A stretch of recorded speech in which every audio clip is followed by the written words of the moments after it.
This lucky New Hampshire couple's entry was drawn in the Win Danny's Cruise sweepstakes, so we're spending the day checking off items from their to-do list.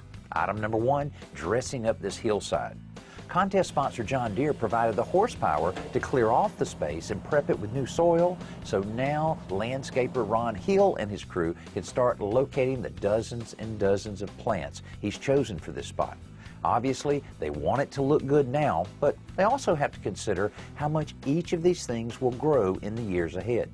Once the green stuff is situated, the excavator is back to help with some more heavy lifting. Hey, we spent most of the morning getting rid of all of the rocks that were in this area so that the plants could be planted.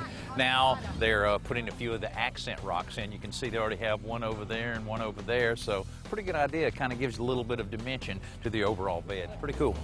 Planting the plants is a little more of a delicate job, so I picked Ron's brain a bit about how his team approaches that on a hillside like this. You want to have a good soil amended soil, okay, which we do before we do any of our plantings. Right. And then basically, we have a crew of people who go and dig the holes. Right. And we follow behind and just actually plant the plants. Okay, all right. And how high or how low? That's always one of the things that you hear people have opinions on, because I've heard planting them too low is a problem. Planting them too high, especially on a hill like this, I can see where that would be a problem. It is. And so what you want to do is you want to make sure that your front is a little higher so you can backfill up against it. So, and then the top and the back, you don't want it too high on the plant, so you have to kind of hollow out a little bit sometimes for that. So, if I was to show you how to do that. All right. And what is this called? Is this? This is an ornamental grass. Okay. Okay. Very hardy, very drought tolerant.